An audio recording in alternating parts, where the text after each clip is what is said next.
പ്രകാരം രജിസ്റ്റർ ചെയ്ത് കേരളത്തിനകത്തും പുറത്തും ഭിന്നശേഷിക്കാരുടെ അവകാശ സംരക്ഷണത്തിനും ഉന്നമനത്തിനും അവരുടെ ആത്മാഭിമാനം ഉയർത്തുന്നതിനും ആത്മവിശ്വാസം ഉണർത്തുന്നതിനും അതിലൂടെ സ്വയം പര്യാപ്തമാക്കുന്നതിനും വേണ്ടിയുള്ള സംഘടനയാണ്. ഈ സംഘടന ജില്ലാ ഘടകമാണ് ഈ പരിപാടി ചെയ്യുന്നത്. ഞാൻ ആദ്യം ഞങ്ങളെ തന്നെ പരിചയപ്പെടുത്താം. എൻ്റെ പേര് സുരേഷ്. ഈ ജില്ലയിലെ ജില്ലാ പ്രസിഡന്റാണ്. ഇദ്ദേഹം മുഹമ്മദ് റാഫി. ഇദ്ദേഹം സെക്രട്ടറിയാണ്. ഇത് സൂരജ്, സംഘടനയുടെ ജനറൽ സെക്രട്ടറിയാണ്. Sunesh P A, Sooraj P A സംഘടന ജനറൽ സെക്രട്ടറിയാണ്. ഇത് റൈഹാനത്ത് പി എ ട്രഷററാണ്. റൈഹാനത്ത്. ഇത് ആരാധ്യായ രത്ന ടീച്ചർ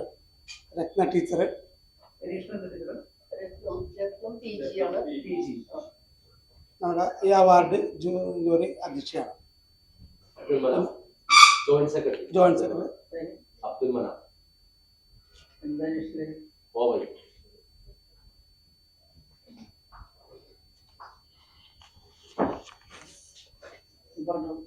അപ്പൊ നമ്മള് ഒരു ജില്ലാ സംഗമം ഇവിടെ തൃശ്ശൂർ ജില്ലയിൽ ആളൂർ പഞ്ചായത്ത് ഗ്രാമപഞ്ചായത്തിന്റെ ഹാളിൽ വെച്ച് നടത്തുന്നുണ്ട്.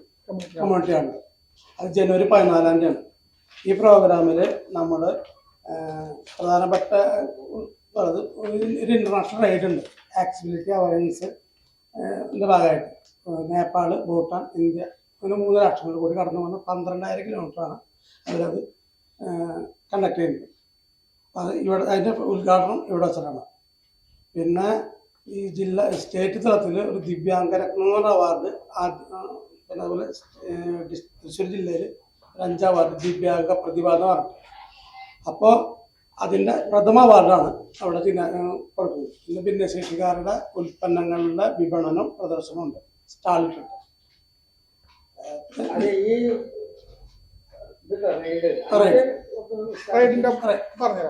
പറഞ്ഞു വിശദാക്കാം.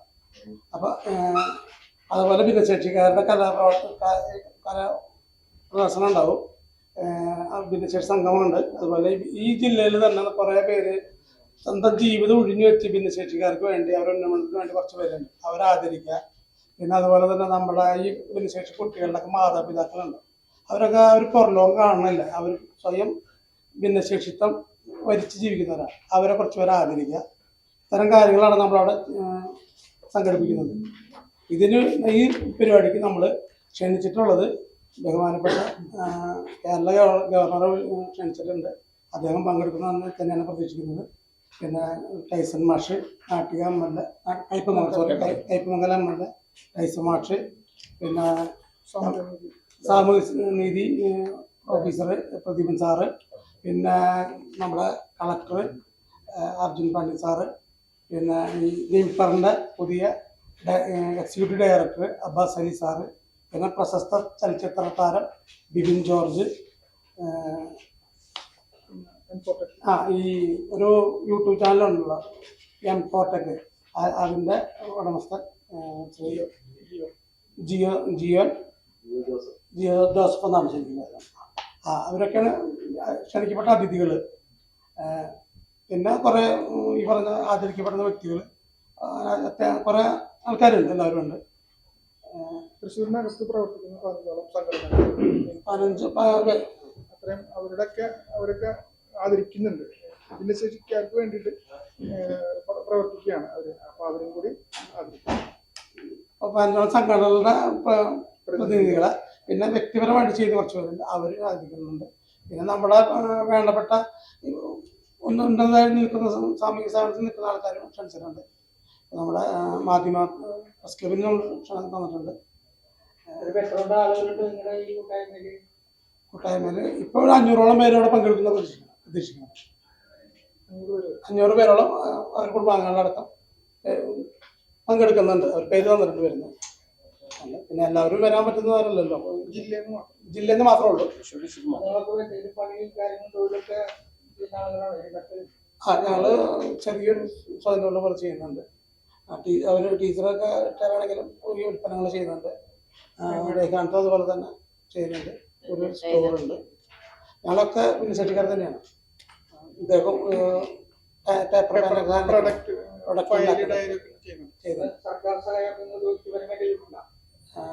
ഞാനത് അന്വേഷിച്ചിട്ടില്ല, നോക്കിയിട്ട് വന്നിട്ടില്ല. കുറച്ചുപേർക്ക് കിട്ടുന്നുണ്ട്, പെൻഷനൊക്കെ കിട്ടുന്നുണ്ട്, അങ്ങനത്തെ കാര്യങ്ങളൊക്കെ കിട്ടുന്നുണ്ട്. പിന്നെ ഈ സ്വയം തൊഴിൽ കൈവല്യ ലോണെന്ന് കുറേ സംഭവമുണ്ട്. അതിപ്പം മുടങ്ങി കിടക്കുക, ഫണ്ടില്ലാത്തത് വല്ല അത് കുറച്ച് പേർക്ക് കിട്ടുന്നുണ്ട്. വരുന്നതനുസരിച്ച് മേടിച്ചു അവരെ കോണ്ടാക്ട് ചെയ്ത് കൊടുത്തിട്ടുണ്ട്. പക്ഷെ എന്നാലും അത് അപര്യാപ്തതാണ്. അപ്പോൾ നമ്മൾ സർക്കാർ സഹായം മാത്രം നോക്കിയിട്ട് കാര്യമില്ല.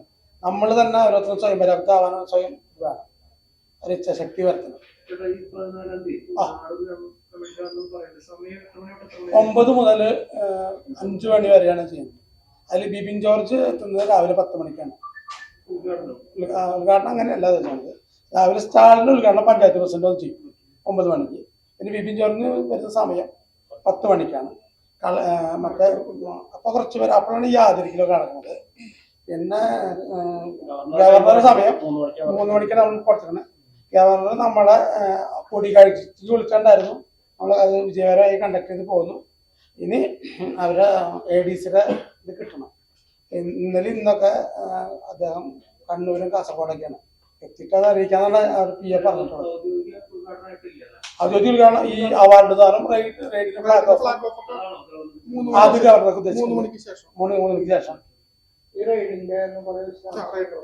നമ്മളത് ഭിന്നശേഷിക്കാരുടെ ആക്സസിബിലിറ്റിക്ക് വേണ്ടിയിട്ടാണ്. വീൽ ചെയർ ഉള്ള ആളുകൾക്ക് ഇപ്പോൾ നമ്മുടെ പ്രസ് ക്ലബിൽ പോലും 6 സ്റ്റെപ്പ് കാരണം വീൽ ചെയറുകാർക്ക് സ്വതന്ത്രമായിട്ട് സഞ്ചരിക്കാൻ പറ്റുന്നില്ല. അപ്പൊ ഇതുപോലെ തന്നെ നമ്മുടെ 2016 ഭിന്നശേഷി സംരക്ഷണ നിയമം RPWD ആക്ട് വന്നിട്ടുണ്ട്.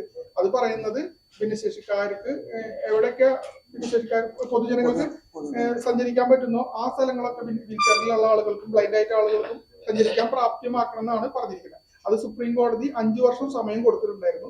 അത് 2021 കഴിഞ്ഞു. അതായത് ഈ ആക്ട് നടപ്പിലാക്കിയ എല്ലാ ബിൽഡിങ്ങുകളും ഈ ഭിന്നശേഷി സൗഹൃദമാക്കാൻ വേണ്ടിയിട്ടാണ് ഈ ആക്ട് പറയുന്നത്. അപ്പൊ അത് 2021 കഴിഞ്ഞു. അപ്പൊ അത് ഞങ്ങൾ ഇതിനു മുമ്പും ഇതേ ആവശ്യമായിട്ട് പല റൈഡുകളും യാത്രകളും സെമിനാറുകളൊക്കെ കണ്ടക്ട് ചെയ്തിട്ടുണ്ടായിരുന്നു. അപ്പൊ നമ്മുടെ ആവശ്യം ഇതാണ്, ആക്സസിബിലിറ്റി ഉണ്ടാവണം. അതിന് വേണ്ടിയിട്ടാണ് നമ്മൾ റൈഡ് കണ്ടക്ട് ചെയ്യുന്നത്. റൈഡ് 12,000 കിലോമീറ്റർ ആണ് ഈ റൈഡ് നമ്മൾ പ്ലാൻ ചെയ്യുന്നത്.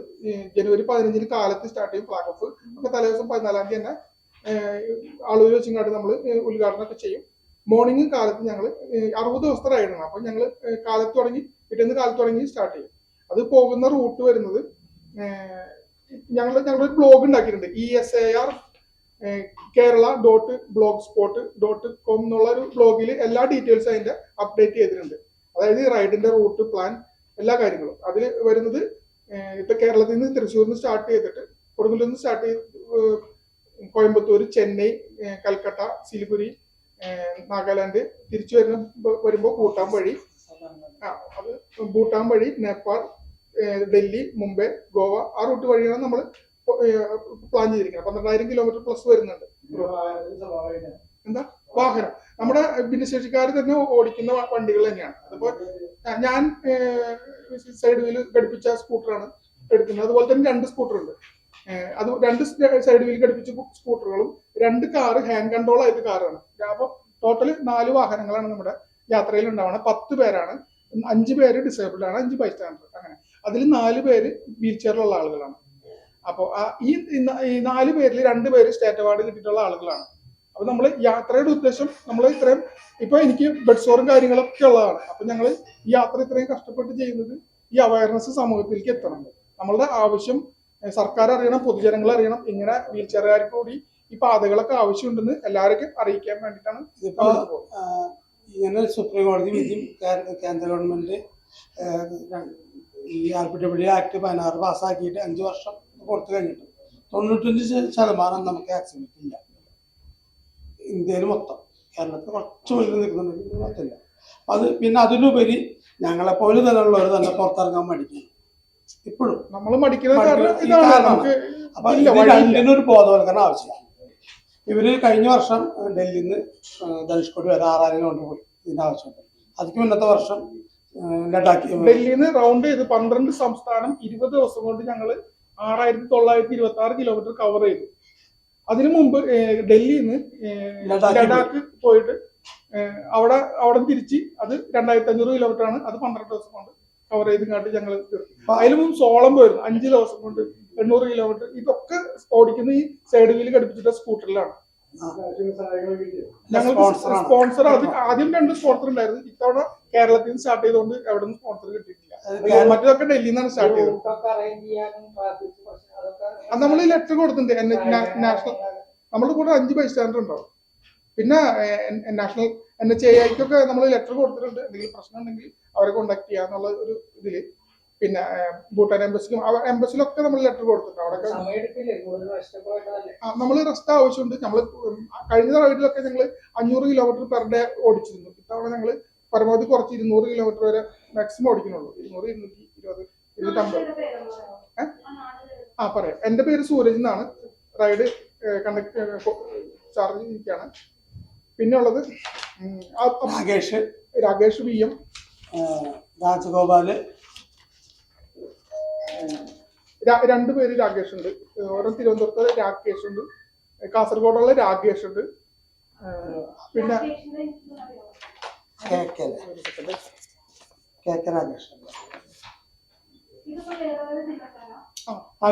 തിരുവനന്തപുരത്ത് ഉള്ള കേരളത്തിൽ ആദ്യമായിട്ട് റൈഡ് പോകണം സ്റ്റാർട്ട് ചെയ്യണം. തിരുവനന്തപുരത്തുള്ള രാകേഷ് ഉണ്ട്, അദ്ദേഹത്തിന്റെ വൈഫും ഉണ്ട്. അത് സ്കൂട്ടറിലായിരിക്കും. പിന്നെ എന്റെ പേര് സൂരജ്, എന്റെ വൈഫ് ഉണ്ടാവും. ഞങ്ങൾ സ്കൂട്ടറിലാണ്. എന്റെ വീട് കൊടുങ്ങല്ലൂരാണ്. പിന്നെ കൊടുങ്ങല്ലൂരുള്ള ഒരു രാജഗോപാൽ എന്ന് പറഞ്ഞൊരു ചേട്ടനുണ്ട്. രാജഗോപാൽ PA. എന്റെ പേര് സൂരജ് PA. പിന്നെ കണ്ണൂരുള്ള അബ്ദുൾ ബഷീർ ഉണ്ട്. അദ്ദേഹത്തിന്റെ കൂടെ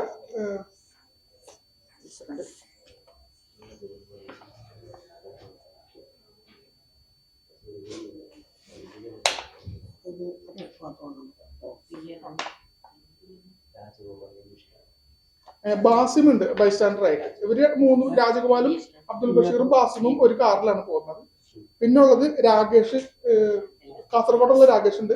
അദ്ദേഹത്തിന്റെ 2 അനിയന്മാരുണ്ട് അദ്ദേഹത്തിന്റെ കാറിൽ. അങ്ങനെ ടോട്ടൽ 10 പേരാണ് നമ്മൾ യാത്രയിലുള്ളത്. ഇതിൽ 4 പേര് ആണ് ഏറ്റവും ഞാനടക്കം സ്പൈനൽ ഇഞ്ചറി പറ്റിയും കാട്ട് കാർ ആക്സിഡന്റിൽ സ്പൈനൽ ഇഞ്ചറി ആണ് എനിക്ക് പറ്റിയത്. സ്പോൺസർ കിട്ടിയിട്ടില്ല. അതായത് സ്വയം വഹിക്കേണ്ടി വരും. ഇതിലൊരു പ്രശ്നം എന്ന് വെച്ചാല് ഇവിടെ കേരളത്തിൽ ആദ്യമായിട്ടാണല്ലോ. അപ്പൊ ഇവർക്ക് ഡൽഹിയിൽ ചെയ്തപ്പോ അവിടെ മുൻകൂട്ടി ഒരു ഇതുണ്ട്, പശ്ചാത്തലമുണ്ട്. അപ്പൊ സ്ഥിരം ചെയ്യുന്ന ആൾക്കാരുണ്ട്. നമുക്ക് ഇതിന് ഒരു 9 ലക്ഷം രൂപയോളം ചെലവ് വരുന്നുണ്ട് മൊത്തം വരുന്നുണ്ട്. അപ്പൊ നമുക്ക് ഇവിടെ ഇതിന് കിട്ടിയിട്ടില്ല. അറിവ് ഇങ്ങനെ നമ്മൾ ചെന്നപ്പോ സംസാരിക്കണം. പലയിടത്തും ഇങ്ങനെ റിക്വസ്റ്റ് കൊടുത്തിട്ടുണ്ട്. അത് ഇതുവരെ സാങ്ഷൻ ആയിട്ട് അവർക്കിപ്പോ ഒരു സ്ഥലത്ത് ചെന്നപ്പോ അവർക്ക് ഇതിനെ കുറിച്ച് അറിയില്ല. അവരത് റിസ്ക് ചെയ്തു. ഞങ്ങൾ സ്ഥിരം പോകുന്നതാണ്, റൈഡിന് പോകുന്നത്. അവരുടെ വിചാരത്തിൽ ഈ റൈഡിന് നമ്മൾ ടൂർ പോകണമെന്ന് ധാരണ അവർക്കുണ്ട്. അതിനെ കുറിച്ച് അറിയില്ല, എന്തിനാണ് പോകണമെന്ന് അറിയില്ലാത്തതുകൊണ്ട്. പിന്നെ നമ്മള് പോയിങ് ആയിട്ടുള്ള ഇതുണ്ട്, ഈഗിൾ സ്പെഷ്യലി ഏബിൾഡ് റൈഡേഴ്സ് എന്നാണ് ഡൽഹിയിൽ ഞങ്ങളുടെ ടീമിന്റെ പേര്. ഞങ്ങൾ അത് വെച്ചിട്ടാണ് നമ്മൾ പോകുന്നത്. ഈ മാറ്ററിൽ ഈ വെബ്സൈറ്റിൽ ഉണ്ട് എല്ലാ കാര്യങ്ങളും. ESAR.Kerala.go എന്ന് പറഞ്ഞ വെബ്സൈറ്റ് ഉണ്ട്. അതിനകത്ത് എല്ലാ കാര്യങ്ങളും ക്ലിയർ ആയിട്ട് കൊടുക്കുന്നുണ്ട്. നമ്മുടെ റൂട്ട് അടക്കം കൊടുക്കുന്നുണ്ട്. നമ്മൾ ഇതിൽ ഉദ്ദേശിക്കുന്നത് ആ 60 സ്ഥലങ്ങൾ നമ്മൾ കൊടുക്കുന്നത്. അപ്പൊ അവിടെ നമുക്ക് താമസിക്കാനുള്ള ചെലവാണ് ഏറ്റവും കൂടുതൽ വരുന്നത്. അപ്പോ മലയാളി സുഹൃത്തുക്കളല്ല, ഇന്ത്യയിലല്ല ലോകത്തെല്ലായിടത്തും ഉണ്ട്. പ്രത്യേകിച്ച് നമ്മുടെ ഇന്ത്യയിലുള്ള സ്ഥലങ്ങളിലൊക്കെ മലയാളി സുഹൃത്തുക്കൾ, അവർക്ക് പലവിധ റോട്ടറി ലൈൻസ് പോലെ ക്ലബ്ബുകളുണ്ട്. അപ്പൊ അവരൊക്കെ നമ്മളൊന്ന് കോർഡിനേറ്റ് ടൈപ്പ് ചെയ്തിട്ട് അവിടെ ഒരു സ്റ്റേജ് ചെയ്യാനുള്ള സൗകര്യങ്ങൾ ഉണ്ടാക്കി. അവർക്കൊക്കെ ഒരുപാട് ഇതൊക്കെ ഉണ്ടാവും, റൂമുകളൊക്കെ ഉണ്ടാവാൻ സാധ്യതയുണ്ട്, ഹാളുകളുണ്ട്. നമ്മൾ ടെന്റ് കൊണ്ടുപോകുന്നുണ്ട്. പരമാവധി ചെലവ് കുറക്കാൻ വേണ്ടിയിട്ട് ടെന്റുകൾ എടുത്ത് പിടിച്ചിട്ടുണ്ട്. അതിന്റെ ട്രെയിനിങ് ആയിരുന്നു നാളെ ഇവിടെ വെച്ചിരുന്നത്, ഇന്ന് വെച്ചിരുന്നതാണ്. പക്ഷെ ഇനി 2 ദിവസം കഴിഞ്ഞിട്ടുണ്ട്. ഒരാൾക്കൊരു എമർജൻസി ആയിട്ട് മെഡിക്കൽ എമർജൻസി ഹോസ്പിറ്റലാണ്. അപ്പൊ 2 ദിവസം കഴിഞ്ഞിട്ട് കണ്ടിന്യൂസ് 200 കിലോമീറ്റർ ഒക്കെ വരുന്നുള്ളൂ. 60 ദിവസമാണ് നമ്മൾ പ്ലാൻ ചെയ്തത്.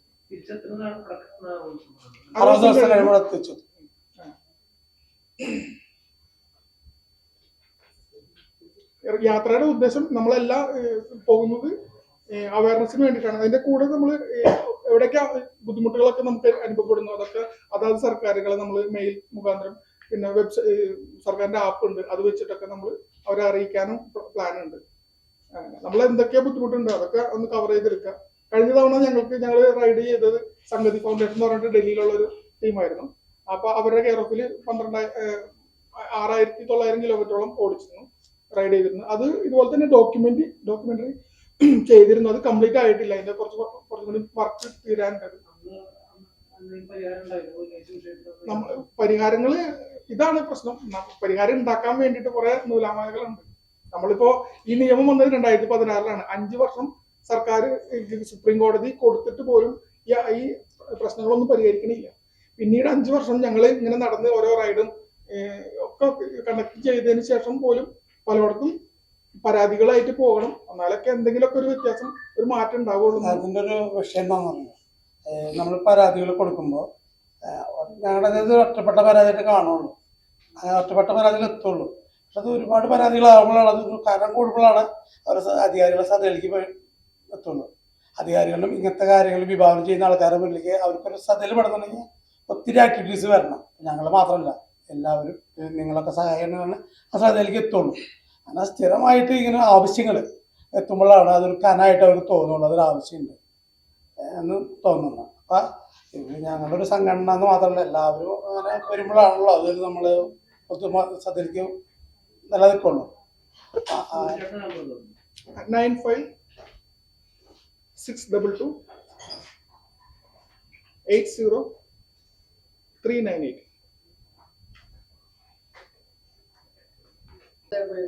ജില്ലാ കമ്മിറ്റി സംഘടിപ്പിക്കുന്ന വിങ്സ് ഓഫ് മൈൻഡ്, അതിൻ്റെ ഭാഗമായിട്ട് പല തലങ്ങളിലായി മികവ് തെളിയിച്ച വ്യക്തികളെ ആദരിക്കാനായിട്ട് തീരുമാനിച്ചിട്ടുണ്ട്.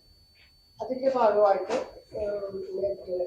ഓൺലൈനിൽ അപേക്ഷ ക്ഷണിക്കുകയും ആ വന്ന അപേക്ഷകരിൽ നിന്ന് അർഹരായ ജേതാക്കളെ തിരഞ്ഞെടുക്കുകയും ചെയ്തു. അതിൽ പ്രഥമമായ അവാർഡ് സ്റ്റേറ്റ് ലെവലിലുള്ളതാണ്.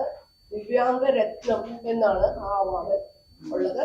അതുകൂടാതെ ജില്ലാതലത്തിൽ, തൃശ്ശൂർ ജില്ലാതലത്തിൽ ദിവ്യാംഗ പ്രതിഭ, അത് 5 കാറ്റഗറിയിലായിട്ടാണ് നൽകുന്നത്. 5 തലങ്ങളിൽ മികവ് തെളിയിച്ചവർ. അതിൽ ആദ്യത്തെ കാറ്റഗറി എന്ന് പറയുന്ന പ്രതിഭയുടെ അവാർഡ് വിദ്യാഭ്യാസത്തിനാണ് നമ്മൾ കൊടുത്തിരിക്കുന്നത്. അത് ശ്രീകുമാർ PSSP ആണ്. അതൊക്കെ മസ്കുലർ ഡിസ്ട്രോഫിയാണ് ഉള്ളത്. ശാരീരിക വെല്ലുവിളികളൊക്കെ അതിജീവിച്ച് CA പരീക്ഷ പാസ്സായ വളരെ മികവ് തെളിയിച്ച വ്യക്തിയാണ്. ഒരു അപൂർവ നേട്ടം തന്നെയാണ് ആദ്യത്തെ ചാൻസിൽ CA പാസ്സാവുക എന്നുള്ളത്. അടുത്തത് കായികമാണ്, സ്പോർട്സ്. ഇത് ഷെമിൻ KM തൃശ്ശൂർ ജില്ലയാണ്. അവർക്ക് മസ്കുലർ ഡിസ്ട്രോഫിയാണ്. വിവിധ കായിക മേളകളിൽ ശ്രദ്ധേയമായ പ്രകടനം കാഴ്ചവെച്ച് 2 പ്രാവശ്യമൊക്കെ ഫസ്റ്റൊക്കെ നേടിയിട്ടുള്ള ആളാണ്.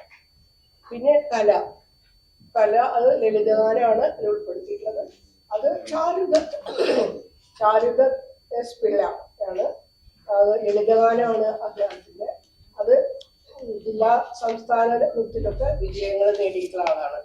പിന്നെ അടുത്ത് സാമൂഹ്യ സേവനമാണ്. അബ്ദുൾ റഹീം ജൈവ കൃഷി പ്രചാരകനാണ്, കർഷകനാണ്. ആ സമൂഹത്തിന് മാതൃകയായിട്ടുള്ള ഒരു സേവനമാണ് അദ്ദേഹം. ജൈവ കൃഷി പിന്നെ സംരംഭകത്വമാണ്. അത് സുനിൽ ചന്ദ്രൻ.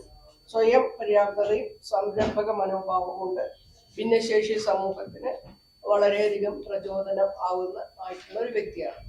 ഇവരെയാണ് നമ്മൾ തിരഞ്ഞെടുത്തിട്ടുള്ളത്. ഇത് ജില്ലാ തലത്തിലുള്ള ഈ ദിവ്യാംഗരത്നം സ്റ്റേറ്റ് ലെവൽ അവാർഡാണ്. സ്റ്റേറ്റ് ലെവലിലാണ് അത്. ദിവ്യാംഗരത്നം അവാർഡ് ദിവ്യ S എറണാകുളം ജില്ലയിലാണ്. ഡൗൺ സിൻഡ്രോമാണ്.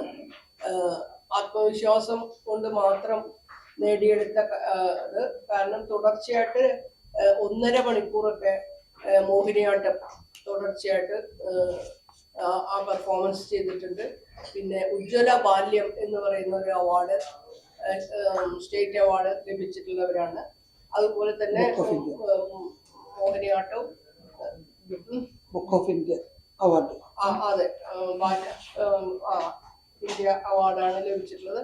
മോഹിനിയാട്ടവും ഭരതനാട്യമൊക്കെ കുറെ അധികം സമയം ചെയ്ത് അങ്ങനെ ആത്മവിശ്വാസം കൊണ്ട് വിജയം നേടിയിട്ടുള്ളതാണ്. ദിവ്യാംഗരത്നം. അല്ല എന്താ അവാർഡ് കൊടുക്കുന്നത്? അവാർഡ് ശില്പം, ക്യാഷ് അവാർഡ് 5001, ബാക്കിയുള്ളത് ബാക്കിയുള്ളത് 1001. ഈ ദിവ്യ വെച്ചിട്ടുണ്ടെങ്കിൽ 2 മണിക്കൂറോളം ഭരതനാട്യം പെർഫോമൻസ് ഞങ്ങളുടെ പാർക്കിൽ അത് ബുക്ക് ഓഫ് അവാർഡ് ലഭിച്ചിട്ടുണ്ട്. India book of award. അതുപോലെ കേരള ഗവൺമെൻറ്റിൻ്റെ ചില്ലബാല്യം അവാർഡ് ലഭിച്ചിട്ടുണ്ട്. മോഹിനിയാട്ടം 1.5 മണിക്കൂർ ചെയ്തിട്ടുണ്ട്. പിന്നെ 2 മണിക്കൂറോളം വിവിധ കലാരൂപങ്ങൾ കണ്ടിന്യൂസ് ആയിട്ട് തുടങ്ങുന്നുണ്ട്. അത് ഡൗൺ സിൻഡ്രോമാണ്. 85% ഉണ്ട്. കൊടുക്കും.